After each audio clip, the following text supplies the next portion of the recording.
CyberHub Engage podcast is brought to you by CyberHub Academy. CyberHub Academy are cyber business operation experts helping companies between $25 million to $1 billion operationalize cybersecurity within their organization. For more information, go to cyberhubacademy.com.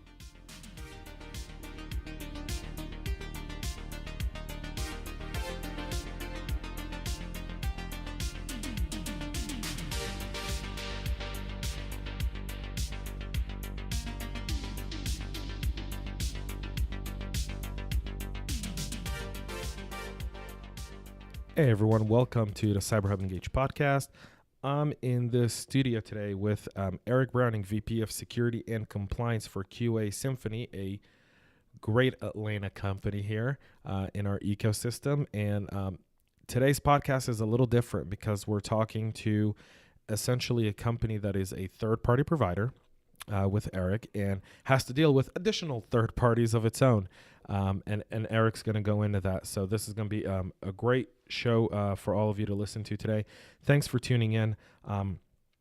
Follow us on Twitter, Facebook, and LinkedIn at CyberHub Engage. You can follow me personally on Twitter at James_Azar1. And Eric, welcome. Thanks for joining us today. Thanks. Good to be here.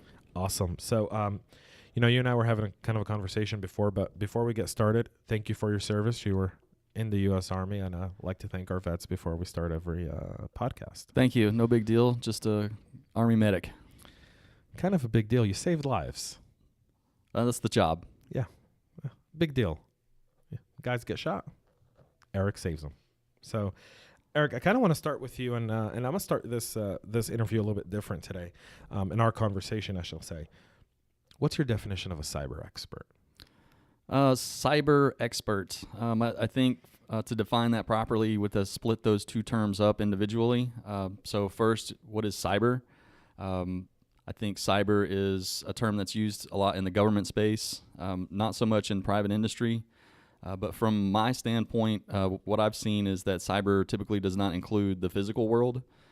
So really, I think to include everything, it really should be called data security or information security, just to include everything.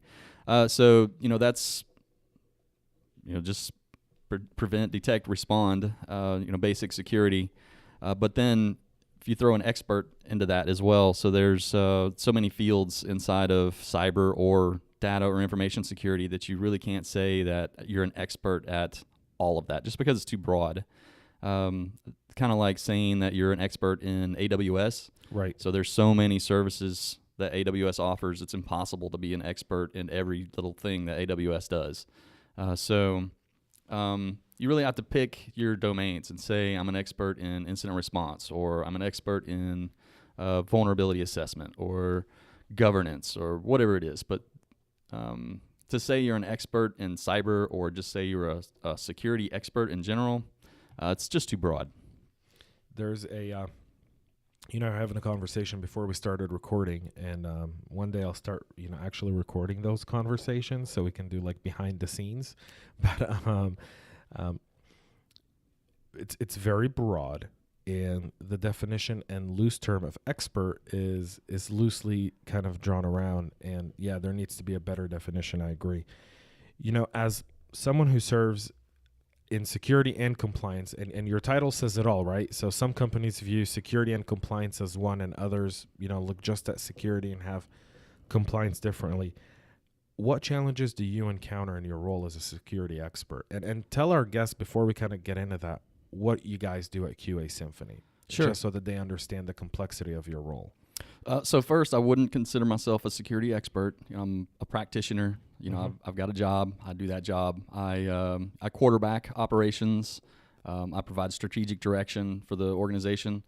But yeah, I'm not an expert in all things security. It's just too much. So you have to bring in people that know those other areas. You have to surround yourself with good people. I mean, that's a key. So other questions there. QA Symphony, we are a quality assurance test case management software. So it's basically software as a service. We run out of AWS. So it's our primary production data center. So we are a vendor. We have vendors. We have infrastructure vendors, so we're in the vendor mix for sure. Right. But you're a little different though, right? Because you guys actually are kind of like a third party to the third party, almost for some companies. A third party for a third party. So we help developers. So basically any organization that does any development work, we're a vendor for those guys. Gotcha. So if folks are outsourcing their vendor, their development to another vendor, and then that vendor is using us, yeah, we're a vendor to a vendor at that point. Right. It does get complicated.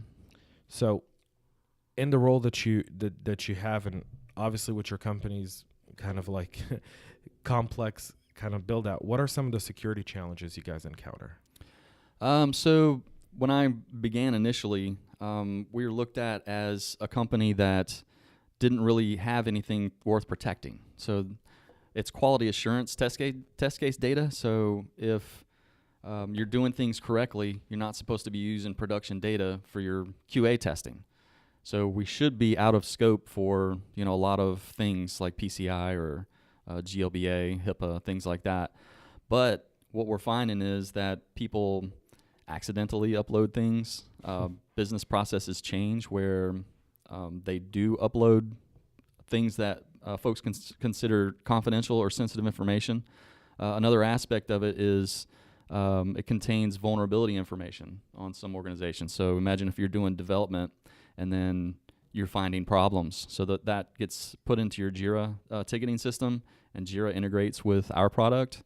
So now we're bringing more data that's more sensitive. So if you can imagine if someone got a hold of known vulnerabilities, that people were working on, if that got out, they can go ahead and exploit that. So if we got compromised and then that information got out, our customers, could be in trouble. And so when you kind of look at that, how do you address some of those challenges? I mean, obviously you kind of touched on that. You said, hey, listen, I don't know everything about everything, but I hire good people so that, they know how to deal with it. What kind of team do you build around you to kind of really protect that kind of, data? So the team is interesting since we're a small shop. It's really, there's myself that quarterbacks the position. But everything else, we've outsourced a lot of things. So we've brought in an IT guy, and he does some security tasks on the side. But it's really taking a look at all of the tasks that need to be done, and then how can you get that solved? Do you put in technology, or are you going to have to bring in an additional person? But it's everything involves the people, process, and technology. It's not one thing in isolation that's going to help you. So if you bring in new tools, who's going to run those tools? Right. You have to look at outsourcing with a third party for certain things like log management. You have to do that. So how do you evaluate cybersecurity technology? Obviously, there's a lot of vendors today. There's a lot of different technologies out there, and there's a lot of arguments being made, for specific technologies and against other technologies and so forth. What goes through your mind when you're evaluating a cybersecurity product or technology? Yep. So I get lots of emails, lots of folks trying to do cold calling. The first question that I ask is, what's the problem you're trying to solve? Where does this fit into my overall program? From there, what's the how high of a priority is this thing for me? Is this like high on my list, or is it lower? So we get all kinds of random stuff that comes in. It's just a matter of luck for them as to if that thing is high on my priority list and it actually makes sense to put in. But the first thing to ask is, okay, so I know another situation is I know I have a need, and then I go out and I'm engaging folks instead of them trying to come Engage to me. You, yeah. Right. So I know I have a problem, so I'll go out there and start doing some research.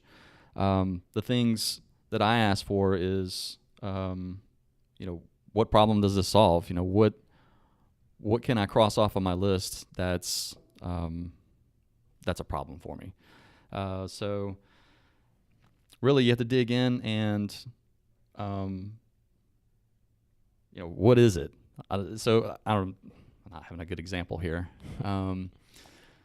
Well, I mean, let me ask you this. So when you look at cybersecurity products and problems to be solved, right?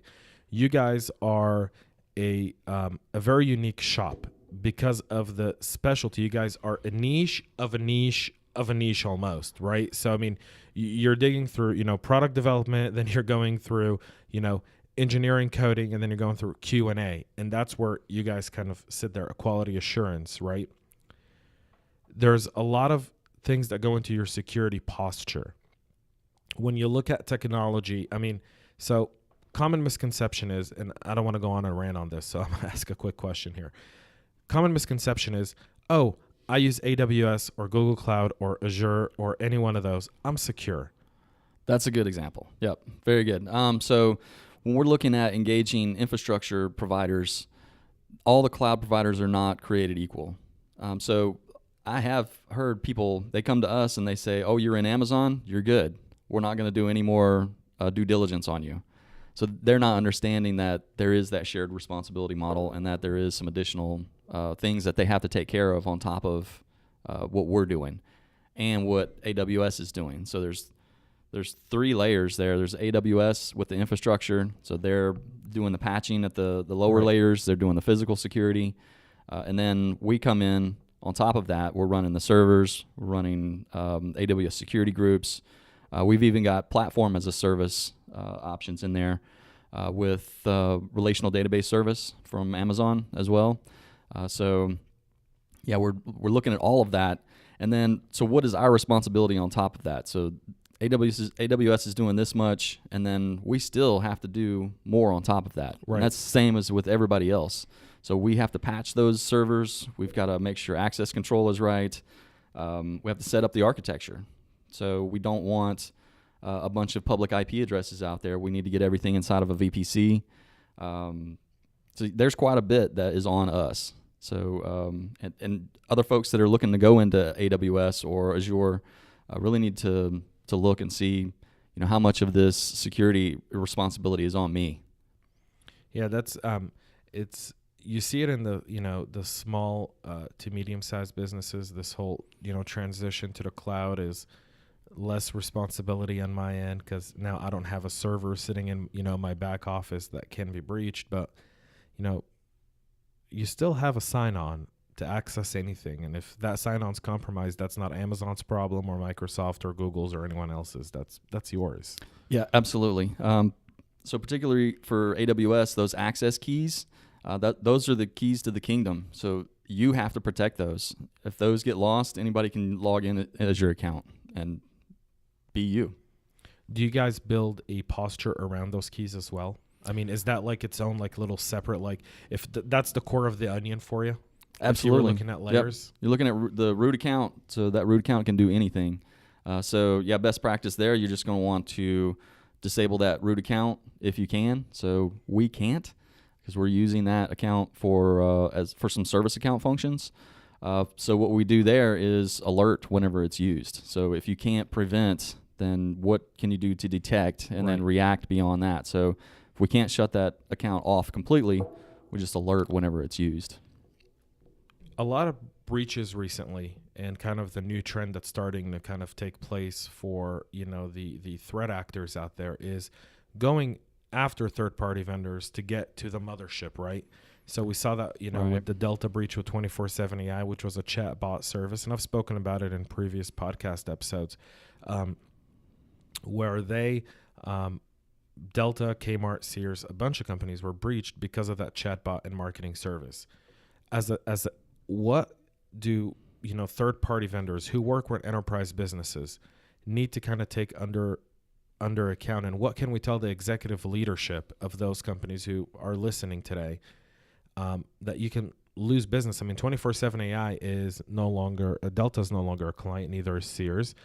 Pretty much they lost all their Fortune 1000 customers within, I think, was it 2 or 3 weeks of that breach being discovered and announced. So what can third-party vendors really do? And let's be an advocate for the CISO of a third-party vendor here. What can we give them that can help him kind of push the case to leadership about spending money on security and why it's vital for the business? So what can a CISO do to convince senior leadership that they could outsource security functions? Yeah, or how do you address how can a CISO get, let's look at a third party vendor, a company like yours. You guys obviously take security seriously. You guys have the role, you guys have a team built into it. You guys look at that as a vital key to the business. What actions did you take to get to that level of security in the company to be able to address that? Let's start there, and then we'll absolutely kick the ball down.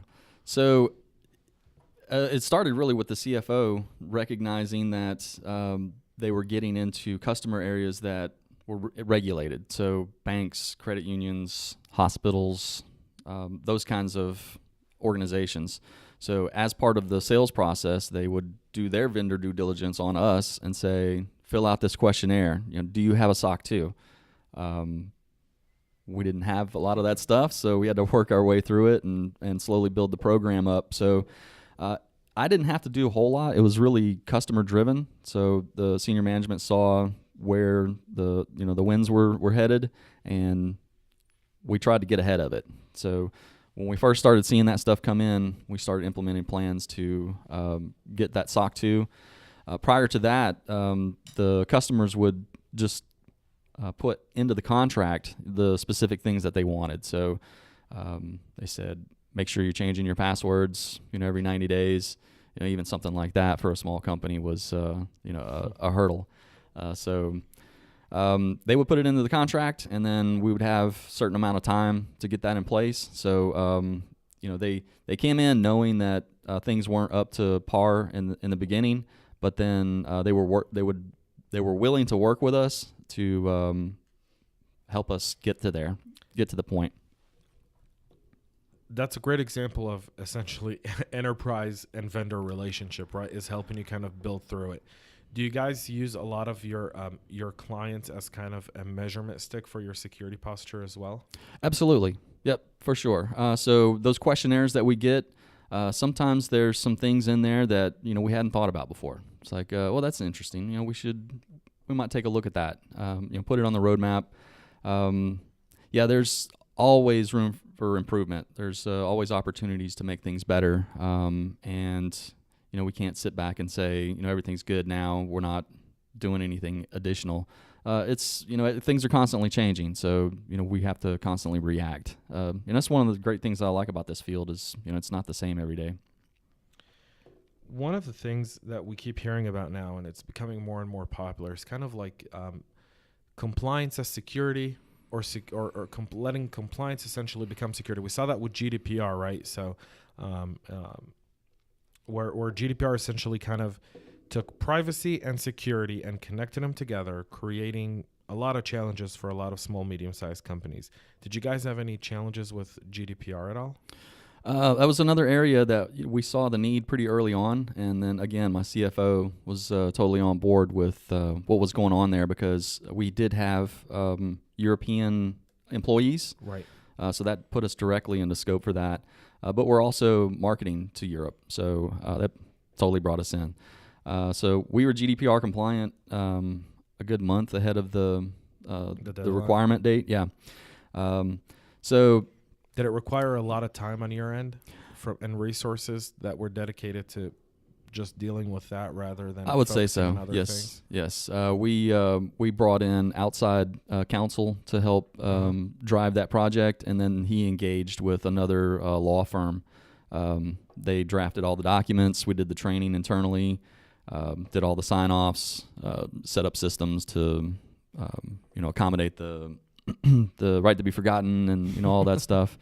But yeah, we definitely got ahead of that. The right to be forgotten to me is kind of like a Snapchat message. You can send it for 10 seconds, but if someone takes a screenshot, guess what? It's not going anywhere. Right. Yeah, it's very strange. It's like you send me something saying, I want you to forget me, so I remove you from my records, but I'm still out there doing data mining, so I'm gonna remember. I'm gonna remember you again. Yeah, right. I'm gonna find you again. I'm gonna find you again. Yep. I mean, if you hit my website after you tell me to forget you, it's gonna remind me. I remember you now. Yeah, yep. I remember you now. Hey, wait a minute. I ran into you once. You told me never to call you again, but here you are calling me. right? I mean, that's kind of the challenge with GDPR as a whole. But I mean, that's the challenge with maybe government compliance to security, because GDPR isn't really security. It's privacy. Privacy isn't exactly security. Right. Do you find that takes away? Do you find that shift almost taking, because executive leadership only have so much time, right? Your CFO only has so much time to focus on things. Your CEO only has so much time to focus on stuff. So do you find that compliance kind of took away from them kind of looking at security posture and just securing the organization as a whole to be compliant with a privacy rule? I did not experience that. I see that, and I think my leadership sees that as separate areas with privacy and security and compliance. So compliance is kind of the bare minimum. So that's kind of to make the analogy with with school, it's kind of like you dropped out of high school and you got your GED. I mean, that's the bare minimum you can do to survive in the workplace. So that's your compliance. So that's the bare minimum. So if we're saying we're compliant, we're saying we have the equivalent of a GED. So is that really where you want to be, right? In the security world? So there's other things. I think about compliance as this giant wheel that barely moves. So like as far as the rate of change and innovation, so it's this giant cog that barely spins, and then you've got cogs that are connected to it that move a little faster. So that's the speed of innovation with enterprises. And then you've got this little bitty cog that's spinning like crazy, and that's the speed of innovation for the bad guys. So they are going really fast. The enterprises are going a little bit slower, and then the compliance is this giant monolith that barely moves. So if you're just following the compliance, you're not keeping up with what the bad guys are doing as they're spinning away. So you really have to put in additional controls over and above what compliance is asking you to do to cover those gaps in security. So an example could be like DMARC for your email. So Right. phishing is very common exploit vector. So I haven't seen any compliance requirements say put in DMARC.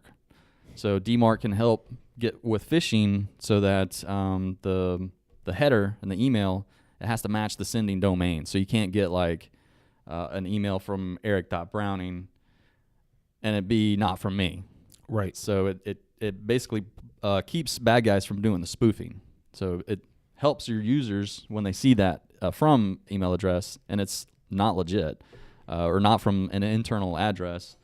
They know it's a phishing thing. So just an example, DMARC you would want to put in for security, but there's nothing in compliance that says you need to do something like that. How often do you guys train the rest of the company on different security threats and different threat vectors that are trending? Officially, they get training when they get onboarded, and then annually after that for everyone. So that's the official program, but then you really have to keep doing it. There's a lot of supplemental material that goes out. Yesterday, I just sent out a Slack message to the team on the DNC hack. So the 20 steps that the Russians took to get all the information that they hard. did. They just sent Joe Podesta an email. Again, it was phishing. Yeah, back to phishing. I mean, it was Podesta just clicking and then putting in his username and password. Done. Right? I mean, that's all it was. I mean, well, all right. So there's a lot of different versions to it, but then there's the actual concrete. It was just a phishing attack. The fact that he forgot his cell phone had nothing to do with it. That's just negligence, because you don't forget your cell phone in a cab and the cab driver is a hacker who gets it and goes, John Podesta, let's hack the DNC. You know what I mean? This isn't a Hollywood. This isn't an Oliver Stone movie trying to make you feel good for Snowden. This is just not it. This is it was a coordinated attack. It was, like what we did a podcast on the Sony breach, and we had Jeff Hancock here, who was the congressional investigator on the Sony breach. So everyone thinks the Sony breach had to do with the movie, right? But it had nothing to do with the movie. In fact, the movie was just the way the hackers got paid. It was all about them firing their entire security team and then not disabling controls for their IT admin who sold her credentials online. It's a mess. It had nothing to do with the movie. The It wasn't- interview had nothing to do with that breach. Nothing. It was the North Koreans that ended up paying the hackers to get access to that data because it served their interest at the time. At best. It wasn't. It's coincidence and it's bad reporting. Because here's what happened. And Jeff was talking about it, then I kind of investigated it. So Jeff's 100% right. It was a New York Times reporter that wrote, the Sony breach has something to do with the movie.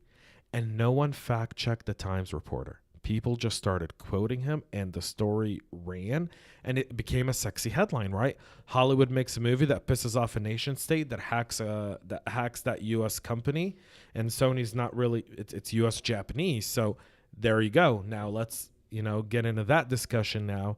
Was that, an act of war? Was it is it a company issue and so forth? And so, I mean, again, we get to the whole point of phishing. Just people actually training the people in their staff to recognize, if something looks fishy, it's probably phishing, right? I mean, I know that sounds funny, but it just doesn't seem right. There was a company, I mean, you live down the street from our office, you live up north. There was a company in Cummings, in Georgia, that was breached about a year ago. And it was a small business, where the person who was in charge of payments got 2 phishing emails within 2 days from the CEO, one to transfer $75,000. The next day was to transfer $225,000. That person never thought once to pick up the phone and call the CEO to verify the transfers. It wasn't until 4 days later that they picked up on it, and by then the money was gone. This company's now out of business. I mean, that's how bad that was, because they didn't have insurance as well. And insurance, they did have insurance, but insurance only covered $50,000 worth of bank fraud. Those emails are so common. We get them weekly at our company. Somebody pretending to be the CEO saying, I'm somewhere else, send a money transfer. It's so common. Do you use an out-of-office reply when you're gone? I do. Really? I'm surprised. I don't use an out-of-office reply anymore because I was at a hacker conference, and I was listening to one of the hackers who went from a black hat to a white hat hacker, right? And he was talking about how what hackers do to recognize the time to attack in a phishing attack is to look for an out-of-office reply. They go, so I'll send Eric Browning an email, and if I get an out-of-office reply, I realize you're at an office. So now I can go down to your team and start trying to infiltrate, because guess what? Now I can say, hey, I'm gone, but I need this. Could you send this to me? Makes sense. Yeah. So, I do out of office to internal. Internal only? Yeah, internal only. Oh, good for you. That helps a little bit, I guess. Yeah, it does. Yeah. Because I'm like, because I used to use out-of-office reply all the time. When I would travel, I'd always put an out-of-office reply. Now, for the last month and a half, I stopped doing it. I'm like, that's actually kind of smart. Why didn't I think about it? Out-of-office replies, it's like telling the hackers, hey, we have a window. We have a window of 7 days where this guy's probably not going to answer his phone or emails as often. Let's go. It's like posting on Facebook, I'm going to Hawaii. Come rob my house. Great example. That's the perfect example, right? Or posting that picture on Twitter, like, hey, about to board a 14-hour flight to Japan. See you in 14 hours. Yep. For the next 14 hours, you're not reachable. So if you send an email, and now with Wi-Fi being on airplanes, people know that. And hackers know that. I mean, they just do. Do you feel like your threats are more business, or do you feel some of it is espionage, or is it a mix of both? So the stuff that I've seen, us being in AWS, and before I started working with AWS heavily, this never even occurred to me, but just stealing processing power. Not even looking for our code or our customers' data, but just taking over a machine so they can mine Bitcoin. They also while you pay for it. While we pay for it, right? Right. So yeah, we pay for the processing powers, and they mine the coins. Another thing was with AWS, you pay for data exfiltration. So you can upload all the data you want for free to AWS. Anytime data moves from a service, it's a little tick. So you get pennies each time data moves from somewhere. So if data leaves your database and goes to your on-prem, that's going out of AWS, so you get the charge. So what the bad guys want to do is they want to exfiltrate the data that they've taken over and get it out of AWS, but it could be terabytes worth of data, so they don't want to pay for that. So you got to take over another machine in AWS and then route your data through that machine so that somebody else gets hit with the exfiltration charges. Whose responsibility is it? Well, that if it's our machine, then we have to pay for it. AWS won't even budge on that. Nope. That's on us. So that is part of our responsibility to make sure that our machines are patched, that they can't come in and knock them over and then use them as they will. So that's on us. That wasn't AWS's fault. Patching is a really big thing, right? Obviously, one of the things with Equifax was, Very big. They didn't patch on time, so that brought that attack, and but that's kind of old news. But when you look at patching today, for a lot of organizations, the challenge is, if I employ that patch, if I fix it, is it going to take something else offline? That's constant battle with operations. How do you do that? How do you do that kind of decision making? What's your secret sauce? You really need a staging environment. So we just run things in a staging environment for a short time, run there a week to make sure that it doesn't break anything. And then we'll have QA go in and check the staging environment. So do everything that they would on the normal production environment to make sure everything works. Do it in the staging environment. We can roll patches out pretty quick. So we're automated. We push them out every week. So it works out for us. So you guys have actually built a system to do that? Yes. Yep. You're a very lean organization by all means. Very lean, yep. Right? So what's your secret sauce to running a lean security team, right? Because some people feel like they need a lot of different roles. I need a incident response guy, a patching guy, a threat analysis guy. Now, the new buzzword is intelligence and, threat intelligence and so forth. What's your secret sauce? What you can share at least. Sure. With running a lean security team that's effective. So we cover all of that stuff.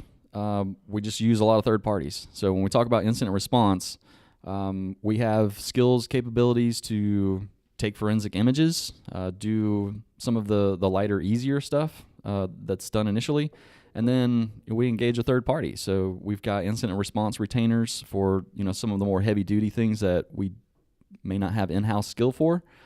So we can bring in those outside resources whenever they're needed. And we have had to do that once or twice. So the key is just bringing in the resources that you need, since we don't have them in-house. Things like operations, so monitoring, so automation plays a big role as well. We're gathering all of our VPC flow logs and then comparing that to an attacker database from CrowdStrike. So that's kind of throwing in some threat intelligence into it. That's given us some visibility on the network layer. We're looking at runtime application self-protection technologies on our application. So the product itself seems to help out quite a bit with injection attacks. So when you look at this is the MITRE framework, there's like 800 different ways that bad guys could get to you. Right. So you just look at each one of those threat vectors and have a defense in depth approach for each one of those things, and you're solid. I mean, there's really a limited set of ways that they can get you. So if you're covering those ways and you're planning to fail, and what's the backup for that failure, then you should have reasonable assurances. You're never going to be hack-proof. You just have to do the best that you can to prevent as much as you can, and whatever you can't prevent, you detect. You give yourself the visibility, and then respond appropriately. There's a lot of arguments for outsourcing and third-party or security. Yes. What goes through your mind when you're evaluating a third-party security vendor and you're outsourcing stuff to that third party? Good question. So, what is their security posture look like? What is their philosophy? Do they have a SOC 2? How far along are they with compliance? That's kind of baseline, so you can get their compliance stuff out of the way. I ask them who their competitors are. I ask them for references. Always have to test, very much so. You can't, and you have to dig deeper and ask the deeper questions. So there's the marketing fluff. There are those terms like AI, machine learning, big data, all of this stuff that every vendor throws around out there. Yeah, the keywords. We're doing it ourselves. So our CEO is like, what can we do to jump on board with this AI thing? So like, oh yeah, we can have intelligent searching. So we can throw AI in there. Let's say it's, we'll say it's smart. Well, there's a difference between artificial intelligence and machine learning. For Those sure. are two very, very different things. I mean, yeah, they're the same, but they're mixed in the same connotation, right? We hosted a show last week at NCR, which was the Israeli Cyber Roadshow, and they brought about 15 Israeli startups, and we had about 40 to 50 CISOs in the room. It was hosted by Bob, the CISO at NCR. Barnado. Great guy. And almost I think a good portion of them were talking about AI and machine learning. Yeah. And every time, so we have this little WhatsApp group, we have this little text group, and I was like, so every time someone says AI, it's $1. Drink. Right. Well, if we had alcohol, we would. NCR does not allow drinking on premises. So, but we can go next door to Cheetah. I was like, this is a really convenient location, right? Because they're like literally across the street from the most famous strip club in all Atlanta. Like you cross the street, you're there. And we had $1 for every time it was AI. It was $2 for every time it was machine learning. And it was $3 for every time they said, threat intelligence analysis. So we kind of looked at that and we're like, I wonder who's going to walk away with a pot of money today. Because it seemed like every presentation was so focused on machine learning and AI and machine learning and AI. And you're like, guys, listen, we're nowhere near the power of computing power to really fully execute AI. I think only when quantum computing becomes a reality can AI be fully executable to the levels that some are describing today, and whether that be security or other technology that's used in different areas, whether it be smart cars or even smart aviation or anything like that, you need more computing power and more processing power to really have all the data that an AI needs to analyze to create a kind of perfect simulated environment or a perfect environment for something. That becomes the challenge, obviously, with a lot of these different. I lost my train of thought there for a second, but because I got into the AI and machine learning thing, and I'm like, my point was don't you have get me to going down that road. Do not. You have to weed through those buzzwords and those terms and ask a lot of questions. It's like, what do you really mean by that? And then, do you consider external development, like if the security product is made in India, Vietnam, or other really popular places now where people are, do you trust that security product? You like Kaspersky or something like that? Well, Kaspersky's Russian. I mean, when was the last time an American trusted a Russian? A lot of DoD folks using Kaspersky. Not anymore, but prior to the last fiasco. Yeah. But I mean, you have a lot of security companies that market themselves as U.S. based, but then the product is developed somewhere in India or Vietnam. Does that weigh into your decision-making process in terms of using that specific vendor? I don't think so. I think there's a way to do things the right way and still use those kinds of resources. So really, it's the various countries. The business is going to have to make some kind of decision on the risk level. Like Vietnam in particular. They're very. The culture is great. They're very. They're focused on the people, the greater good of everyone. So, when businesses go in there and try to do their business thing, they're clearly in favor of the people. So. The people are talented. They want to do the right thing. They have passion. they want to keep their job. They're not over there trying to do malicious things. Yeah, I don't have a problem with it. If as long as we have the proper controls in place that we would expect to see anywhere else in the U.S., wherever, you should be good. So these guys, the guys that we use, are ISO compliant. They're ISO 27001, so they get their certification every 3 years. They are, for all intents and purposes, they're a part of our organization. So the culture is all the same. Things could go wrong, but we have folks that are local there that understand, how things work and, can help out with the business side.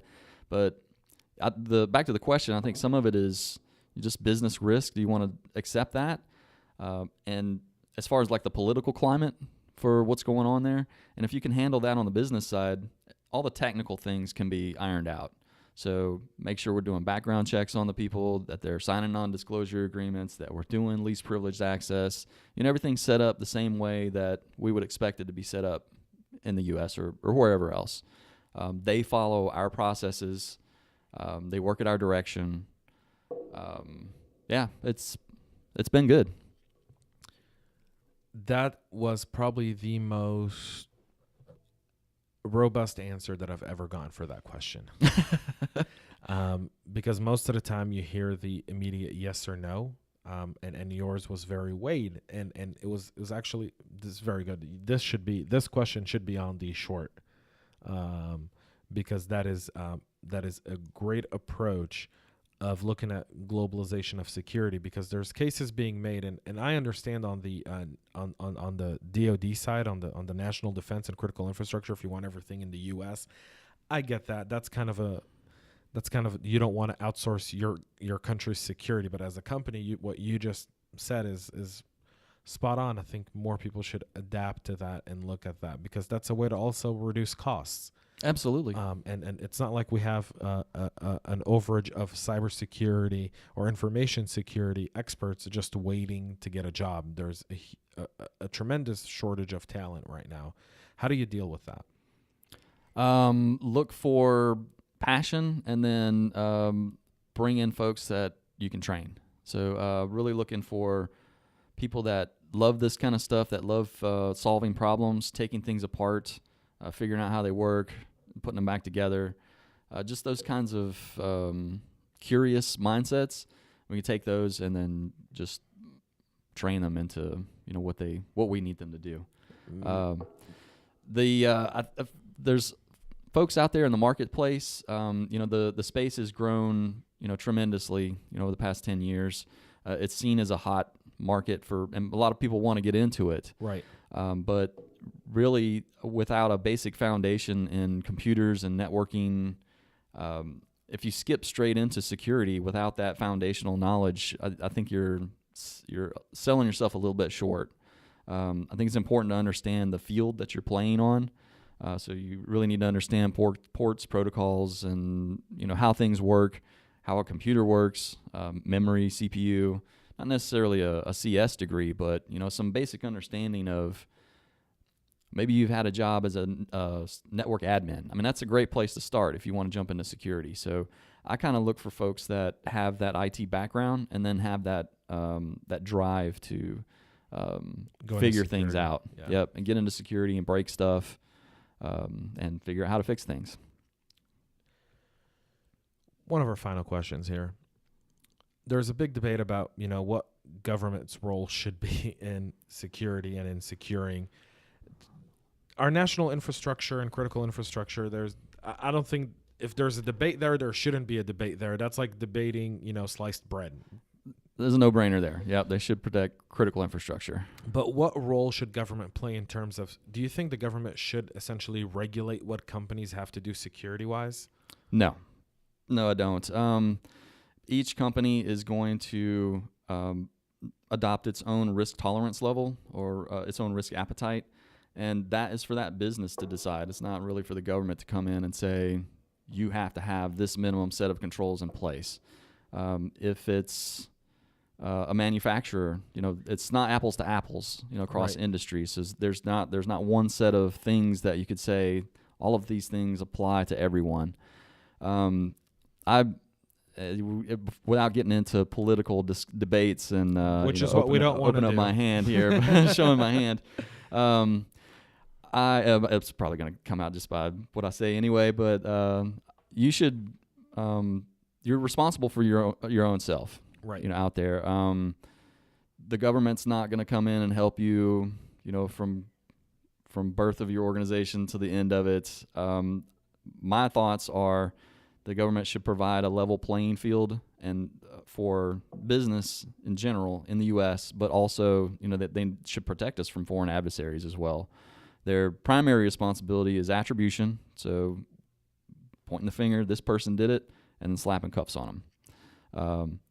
They make the laws, they make the rules, and then we got to play by the rules. So what rules should they make? I think they should be a little bit more lax on what we're calling "quote unquote" hackback. If somebody's attacking you, I think we have every right to take a poke at what machine is attacking us. That's not to say that you've poked my eye, I'm gonna take your head off. That is, we're doing work to investigate what's actually happening with my machines here. Well, so you want to be able to get your data back. So if someone took your data, you want to be able to hack and try to recover your data. That's at least my position is if someone came after me and took my data, I am going after him to get my data back before he could sell it. Yeah, I'm not sure. Yeah, they say once the data's out, it's out. So I know once it's gone from your environment, you really can't say. How are you going to know that it's not in every hard drive in the world? You don't. You can't, right? Yeah. Yeah. So something like that to get your data back, I'm not sure that is the best use case, but I would say the use case would be just to try to gather evidence to perform attribution. Finally, a lot of different thought leadership exists in the cyberspace. Is there anyone in particular that you follow? Any blogs or websites that you read that are kind of the hidden gems per se? Absolutely. So it takes a village with this stuff because as we're sitting here talking, nobody really has the right answer. I mean, I guess you're figuring that out. There's lots of different opinions. Mm-hmm. So the key is just to talk to as many people as possible. Don't get all of your information from one place. Don't listen to what I'm saying or the next guy. You got to figure this stuff out for yourself and verify, what you're hearing. Podcasts are awesome. So I listen to several podcasts. I like going to conferences, but again, you have to take a lot of that stuff with, a bit of salt as well. A lot of times they're trying to sell something. So, you just pick pieces that, from here and there and then add it to what you already know. And then, you proceed from there. But, podcasts, conferences, books, some individuals that I pay attention to are folks like John Strand and Dave Kennedy are a couple of heroes of mine. That whole crowd, and the smaller conferences as well. DEF CON is kind of, it's huge at this point. Yeah. So folks are going to DerbyCon, and then that's gotten huge as well. They sell out in like 30 minutes. But they're very popular, lots of fun. But again, you have all the things that you hear. Oftentimes, people will talk in high-level theoreticals, and I'm mainly interested in a pragmatic approach. So, what is practical that I can do that is going to give me an outcome, a positive outcome that I want? So, we can't just go to a conference and hear about the latest and greatest and then go back to your guys and say, we've got to do this. I mean, it's... Everyone, let's call all these vendors and get meetings now.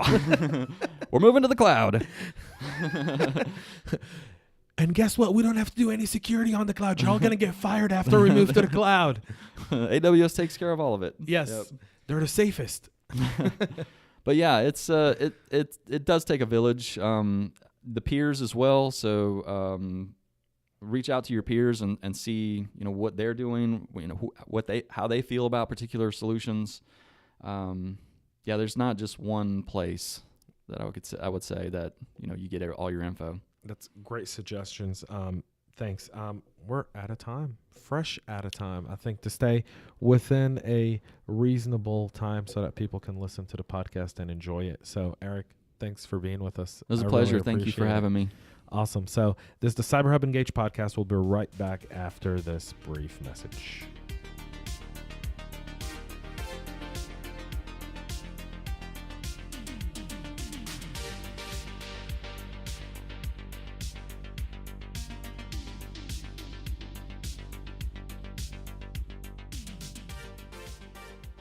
The CyberHub Engage podcast is brought to you by CyberHub Summit. CyberHub Summit is hosting its second annual cybersecurity conference in Atlanta, Georgia on October 10th at the City Winery, featuring live cyber war games. Find out more at cyberhubsummit.com.